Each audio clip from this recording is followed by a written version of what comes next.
El 26 de mayo de 1880 se produjo la batalla en la que las fuerzas aliadas perdieron el control de Tacna. Presentamos 3 puntos de vista diferentes sobre el mismo acontecimiento. El primero pertenece al general boliviano Narciso Campero y procede de su informe al Congreso de su país, el segundo es de uno de sus edecanes, el oficial Miguel Aguirre, y el tercero es la descripción que hizo en sus memorias el siempre corajudo Andrés Avelino Cáceres. Cabe destacar, para vergüenza del Perú, que el batallón Victoria, uno de los primeros en dispersarse, pertenecía a nuestro ejército del sur. General Narciso Campero, representación boliviana de la batalla que sería la última en la que participarían con esa bandera. 1. Versión del general boliviano Narciso Campero. Los arrieros chilenos que conducían el cargamento de agua capturado aseguraban que las fuerzas enemigas no bajaban de 22.000 hombres, siendo así que nosotros no contábamos con más de 9.300 incluyendo nuestros enfermos. Bajo esta impresión, concebí el proyecto de contrarrestar esa inmensa superioridad mediante una sorpresa rápida y audaz que, en mi concepto, era el único medio de poder alcanzar un resultado favorable, dadas las condiciones en que nos encontrábamos y la imposibilidad de resistir al enemigo en batalla campal.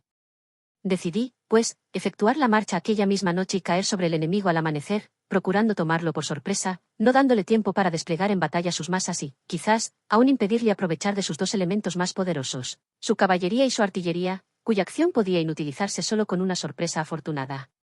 Comuniqué mi pensamiento a los señores Montero y Camacho, quienes lo aprobaron con entusiasmo, conviniendo con mis ideas. Acordado el plan, se tomaron las medidas convenientes y se emprendió la marcha a las 12 de la noche con admirable precisión y silencio, conservando todo el ejército el mismo orden de batalla y guardando las distancias necesarias para poder formar la línea con la rapidez posible al acercarse el enemigo, el que no podría dejar de emplear un tiempo muy largo en desplegar sus fuerzas, por lo mismo que eran tan numerosas. Pero, desgraciadamente, al cabo de 2 horas de viaje, principió a notarse cierto desconcierto e indecisión en la marcha. Los coroneles Camacho y Castro Pinto me hicieron advertir sucesiva y contradictoriamente que nos inclinábamos demasiado, según el uno, a la derecha y, según el otro, a la izquierda.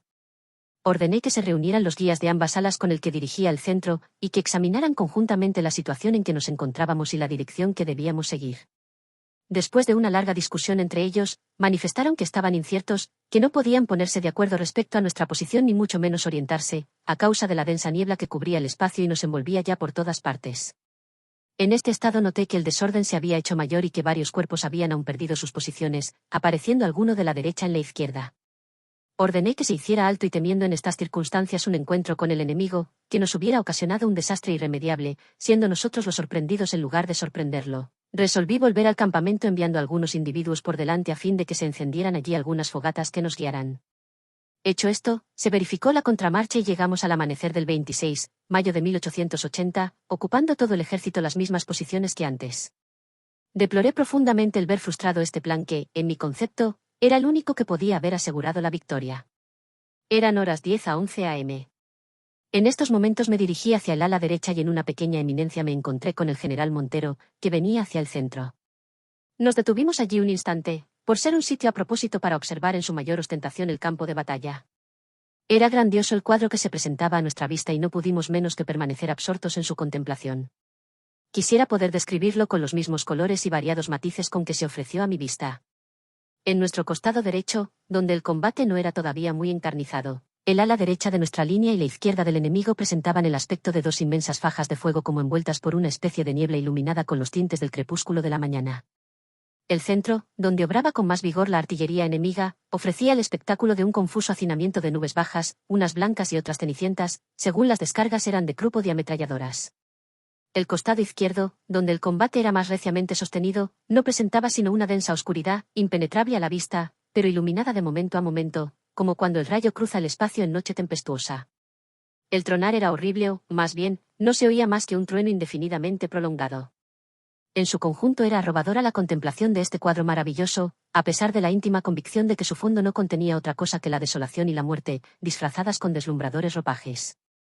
No se podía, en efecto, dejar de pensar con tristeza en el delirio de los hombres y de las naciones, que preparan esta especie de brillantes hecatombes, cuando debieran preocuparse, especialmente en nuestra joven América, tan rica de porvenir, en aunar sus esfuerzos y su vida y preparar las nobles batallas de la industria, de la actividad y de la inteligencia, que son las batallas que el progreso y la civilización moderna libran contra la ociosidad, la ignorancia y el espíritu vandálico de los tiempos pasados.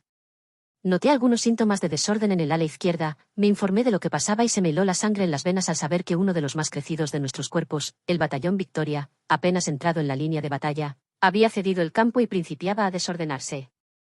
En la indignación que esto me causó, mandé a los 2 batallones que acababa de traer que hicieran fuego sobre los que huían, a fin de hacerles dar media vuelta y que recobrasen sus posiciones. Pero fue inútil, pues no se pudo conseguir que aquellos se contuvieran. Noto que los nuestros empiezan a ceder abrumados por el número, insinuándose la dispersión en diversos puntos de la línea de batalla. A impulsos de la desesperación que me infunde la inminencia de nuestro desastre, tomo un estandarte peruano y procuro reunir a los que se dispersan. No consigo que me rodeen sino 20 a 25 hombres. Viendo lo estéril de mis esfuerzos, dejó el estandarte a mi edecán, el coronel Ezequiel de la Peña, a fin de ver si podía contener a los demás dispersos. Ya no es posible. Entretanto, los batallones Colorado y Canevaro y algunos otros restos de nuestro ejército, encerrados en un semicírculo de fuego, se abren paso a través de las filas enemigas y se baten en retirada, completamente destrozados. Juntamente con los señores Montero y Velarde, y haciendo un esfuerzo supremo, trato de contener a los que huyen, en una ceja de las caídas que dan vista a Tacna, para conducirlos en orden a esta ciudad. Ya no es posible. Arrastrados por el terror, ya nada escuchan y precipitan su marcha. Eran las 3:30 p.m. Segunda versión del oficial boliviano Miguel Aguirre, uno de los edecanes del general Campero.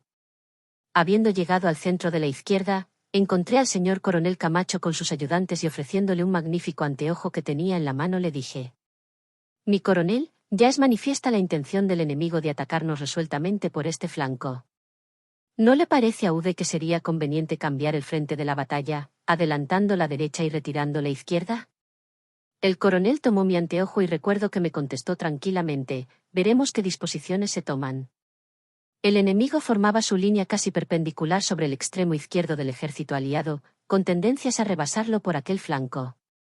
Quizás hubiera sido conveniente efectuar dicho movimiento. Ya que no se efectuó, habría sido conveniente reconcentrar oportunamente las mejores reservas en el costado izquierdo, como se hizo después con precipitación y vacilaciones. El combate era ya general. En medio de la inmensa polvareda y del humo de la batalla, las fuerzas de nuestra izquierda y centro parecían fantasmas que se arrojaban vomitando fuego sobre las líneas contrarias, obligándolas a retroceder en su mayor parte. 1 o 2 horas después, las masas chilenas nos rodeaban, rebasando nuestro flanco, y los nacionales o voluntarios de Tacna o Pará, cuyo jefe había muerto, se encontraban desarmados porque sus rifles Chassepot eran de malísima calidad. Llegado a un montículo pude ver que la izquierda y el centro de nuestro ejército estaban en completa derrota y que un gran cordón de gente entraba a la ciudad de Tacna. Al dirigirme a dicha ciudad encontré al coronel Ramón González, seguido del doctor Emilio Valverde, y me dijo: «¿Hay algo todavía que hacer por acá?». A lo que le contesté mostrándole nuestros campamentos ocupados por el ejército chileno: «Ya ve de que nada». A las 4 de la tarde, poco más o menos, llegué a orillas de Tacna, con el propósito de entrar a la plaza, donde suponía se reorganizaba el ejército. Me aseguraron que el general Campero había pasado con ánimo de reunir el ejército en Pachía. Partidas de caballería enemiga descendían al llano por diferentes puntos y los cañones chilenos bombardeaban la ciudad, por lo que me dirigí a Pachía por un camino extraviado. Tercera versión del entonces coronel Andrés Avelino Cáceres. El general Campero, desde su puesto de mando instalado hacia el centro de la línea de batalla e inmediatamente detrás de ella, seguía atento todas las incidencias de la lucha, impartiendo oportunas órdenes y trasladándose personalmente, cuando era necesario, a los diversos sectores del frente. La situación del ala izquierda cambiaba a nuestro favor y el coronel Camacho, queriendo aprovechar esta circunstancia, ordenó un contraataque de conjunto, el cual se inició saliendo fuera de la línea, con el avance de mi división, la de Suárez y la de Castro Pinto, del centro. Apenas había adelantado yo unos 100 metros a la cabeza de mis batallones de Pita y Mistí, cuando perdí el caballo. Mi ayudante, capitán Lazurtegui, me dio el suyo, que también quedó pronto inutilizado. Mi segundo jefe, comandante Llosa, al avanzar sobre el enemigo, recibió un balazo en el pecho que lo mató instantáneamente. Su caballo, sintiéndose sin jinete, partió a la carrera, pero fue alcanzado por uno de los oficiales quien, al tiempo de poner el pie en el estribo, fue arrancado por una bala y hube de subir por el estribo opuesto. Nuestro contraataque seguía, en tanto, pertinaz. Los colorados rivalizaban con nuestros bravos del Cepita y la refriega tornábase cada vez más enconada. Aliados y chilenos acometíanse furiosamente, haciendo extraordinarias proezas. Con todo, nuestro decidido empuje adelantaba, pero nos faltaban refuerzos para cubrir las bajas y sostener la impulsión del contraataque, refuerzos que ya no era posible obtener, porque todas las reservas estaban empeñadas en la línea del combate. El enemigo, fuertemente reforzado, volvía, en tanto, al ataque. La lucha era tremenda. El fuego que se nos dirigía de todas partes diezmaba mi división y la de Suárez, y hubo momentos en que estuvimos en un tris de ser completamente envueltos, pues el resto de la línea no había acompañado nuestro avance, por hallarse también combatiendo duramente en sus propias posiciones. Varios jefes habían ya caído en la porfiada lid, muertos o heridos, y a poco fue también herido el valeroso coronel Camacho, comandante general del centro. Ya enormemente abrumados por la superioridad de fuerzas y prepotencia de fuego del adversario, recibimos orden de retroceder. Retroceso que se llevó a cabo sin precipitación alguna, cubriéndolo el cepita, que a cada paso veía aclarar más y más sus filas, quedando al fin reducidos a menos de 100 hombres. Había perdido el 8% de su efectivo, pero se retiró del campo reteniendo su bandera. El resto de la línea, atacado también vigorosamente, viose arrojado de disposiciones, pronunciándose entonces la derrota. Serían como las 3 de la tarde. Con la batalla de Tacna terminó la campaña de este nombre y ya fue imposible la reorganización del primer ejército del sur.